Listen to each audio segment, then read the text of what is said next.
Marami pong salamat, Mr. President. Ako po ay tumatayo ngayon para sa isang usaping pampersonal at pangkalahatang pribilehyo. Ginoong Pangulo, ang gulo-gulo na po natin.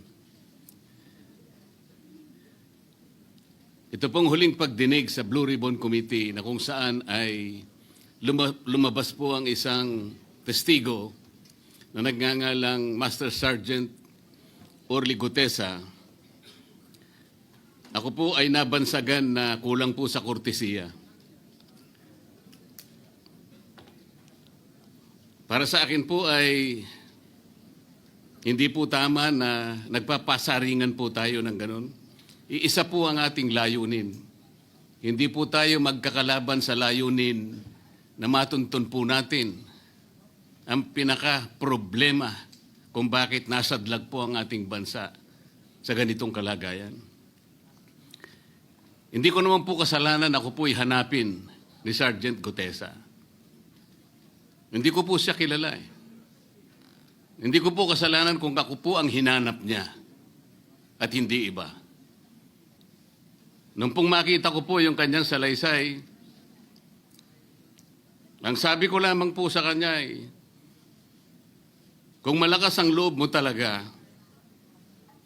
at naniniwala kang dapat mong gawin ito para sa iyong bansa, dalawa lang ang pwede mong gawin para sa akin. Ipanotaryo mo yan at kung malakas ang loob mo bukas ng umaga bago mag-alas 9, kailangan nandun ka na sa Senado. Alam po yung notaryo, para sa akin lang po yun eh. Gusto ko lamang siyang testingin kung talagang totoo nga ang kanyang mga gustong banggitin. Ang pinakamahalaga po ay haharap siya, tatayo, at susumpa sa kalagitnaan ng pagdinig. At doon ay pakikinggan natin. At doon ay sama-sama natin siyang i-interpolate. Tatanungin. Nakita naman po ninyo kung paano niya sinasagot ang bawat tanong. Walang pag-aalinlangan. Siya lamang po ang natatangi na testigo na kumonekta sa pangalan ni Saldico at Martin Romualdez. Wala nang iba. Ngayon po siya ay naharap sa napakaraming pasaring din. Bakit po ako ay walang kortesiya? Hindi po ba ako ay humingi ng panahon sapagkat hindi ko naman po alam kung talagang darating siya nung araw na yon, kaya hindi na po ako nagsabi. Gusto ko talagang paniwala ang darating siya. Dumating nga po siya, kaya ako siya inilabas. Pero kung pag-uusapan po ay kortesiya, balikan po natin ang mga nangyari. Nung ako po ay chairman pa ng Blue Ribbon Committee, nagkaroon po ng pagdinig. Unang pagdinig ay August 19, 2025. Isang araw bago po nagkaroon ng pagdinig ang Blue Ribbon Committee, ang ating pong kasama, si Senator Lacson, ay nagkaroon po ng posting. Sa Twitter po yata ito, hindi po ako sanay dito eh. Babasahin ko po, August 20, 2025. The Senate Blue Ribbon Committee hearing yesterday is akin to the cart going ahead of the horse. Had the cart waited one day, it would not have missed the details of the truth about the many substandard ghost projects and more that will be exposed in my privileged speech today. Yun po ba ay courtesy din? Sa akin pong palagay, hindi dapat po nagkaroon ng ganitong pagpapasaring. Alam ko po ba kung sino-sino ang tatayo para mag-deliver ng privilege speech? Matagal ko na pong sinabi noon kung kailan po ang pagdinig. Wala po akong itinago. Ngunit kung sasabihin na kung naghintay kami ng isang araw, ay mas marami pa sanang mga detalye at katotohanan ang naihayag.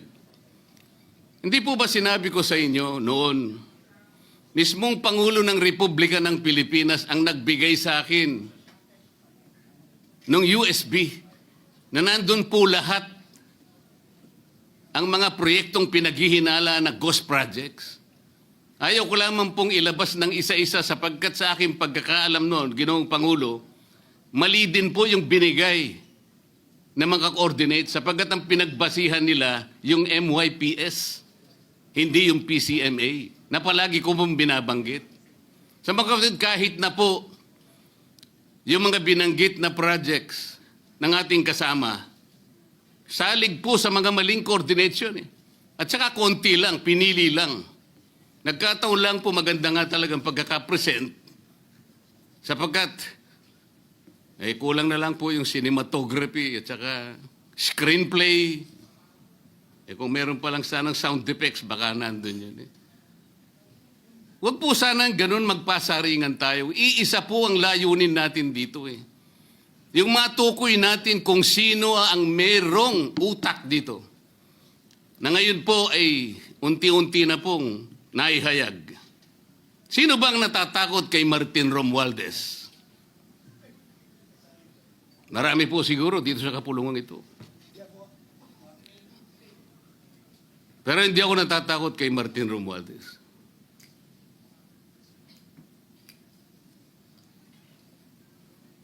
Ngayon po, kino-question po yung notarization ng statement ni Gutesa. Dahil yung babae po, yung abogadong babae, nag-notarize, tinalikuran po niya ang kanyang signature, yung kanyang pirma. Nandyan po ba yung assistant natin para ipakita po natin? Ayan po yung huling bahagi ng dokumentong ninotaryo doon sa opisina ng abogadang babae na ngayon ay tinatalikuran niya ang kanyang pirma. Doon sa right side po, ayan po yung ninotaryo sa dokumento ni Gutesa. Yung kaliwa po ay iba pong dokumento. Tingnan po ninyo yung pagkakahawig.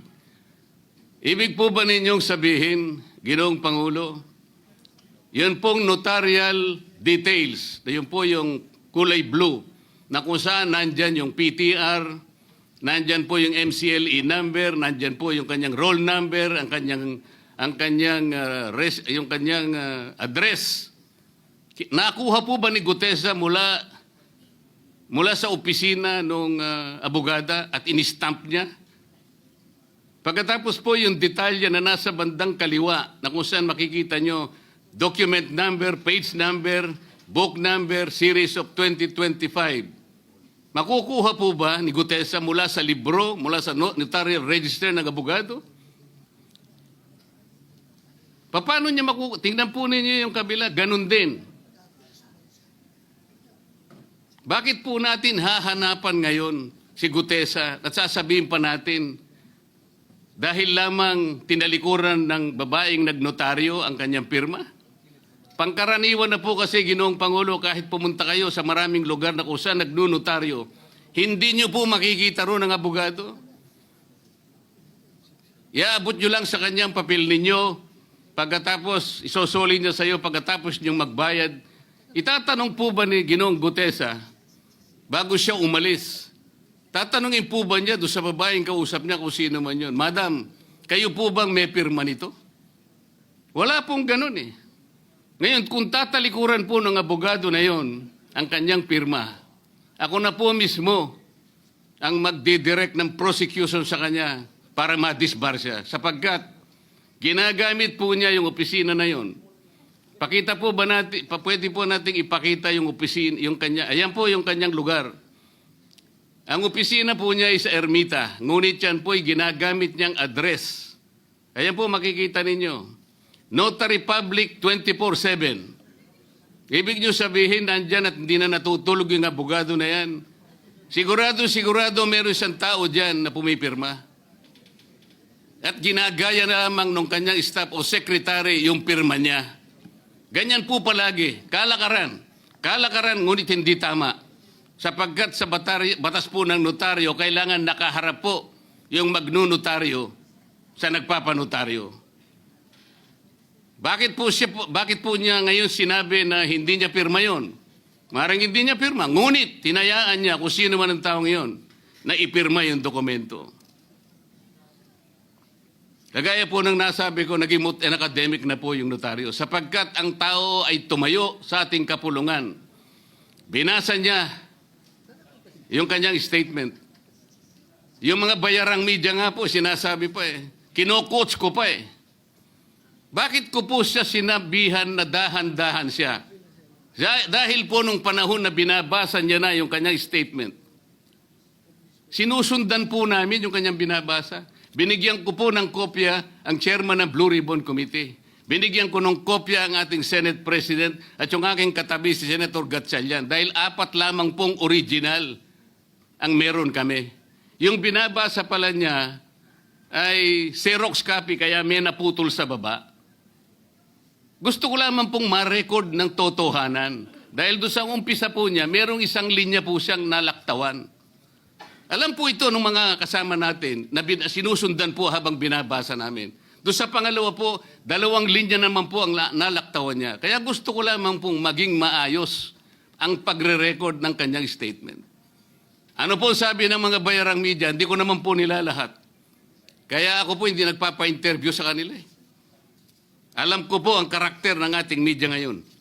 Nakakaawa na po ang kalagayan. Binanggit na po ng dating Senate President ang nangyari do sa statement ni Diskaya. Siya ang kauna-unahang nagbigay ng statement na kung saan binanggit ang 17 congressmen. Ngunit nakakapagtaka. Hindi na po natin tinutuntun yung 17 na yon. Kagaya na nga sinabi ng Senate President, napupunta na, natutuon na yung pagtuntun sa mga kasama natin dito. Bakit po? Natatakot ba tayo kay Martin Romualdez? Siguro po, yung iba sa inyo natatakot. Ginoong Pangulo, naghalo na po ang balat sa tinalupan. Bakit po? Ngayon ko lamang po nakita sa pagdinig ng Blue Ribbon Committee. Nandun po yung Justice Secretary. Hindi pa po natin natatapos na pagtatanungin yung respondent, yung resource person, na tayo po ang merong legal and physical custody. Hindi ko maintindihan kung bakit dadalhin niya sa kanyang opisina at pagbalik niya, meron na siyang supplemental affidavit. Ano po ba itong nangyayari sa atin? Meron na ba tayong alituntunin? Meron na ba tayong agreement sa pagitan ng DOJ at ang pag-imbestigang ginagawa natin sa Blue Ribbon Committee? Hindi ko na po maintindihan kung ang Blue Ribbon Committee is the investigative arm of the Department of Justice.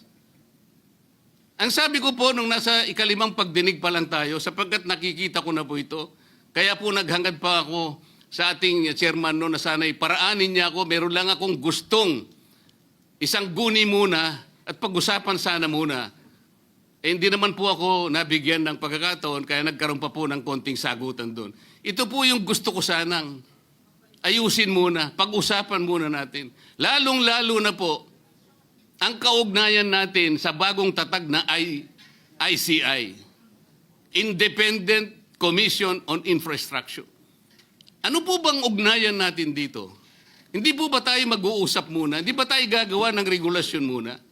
Meron po tayong mga doktrinang isinasaalang-alang. Nasaan na po ang institutional boundaries? Nasaan na po ang separation of powers? Nasaan na po ang system of checks and balances? Di ba natin isasaalang-alang ito? Dadalawang tao lamang po ba ang mamamagitan sa pagitan ng mga institusyon na ito? At mawawala na po kami sa picture? Are we supposed to be kept in the dark, Mr. President? Yung po, kung mo ba sinabi ng ICI na isa sa kanilang mga poder, kapag ka nag-request po sila, makakakuha sila ng impormasyon sa House of Representatives, sa Senate, sa Korte, sa Sandigang Bayan, at kahit sinong otoridad. Ibig ba sabihin wala na tayong opsyon na tumanggi? Kailangan po natin pag-usapan muna yun. Ang nangyayari po sabog-sabog na po eh. Baka nga yun ang isang dahilan kung bakit nag-resign po yung advisor na si Mayor Magalong ng Baguio.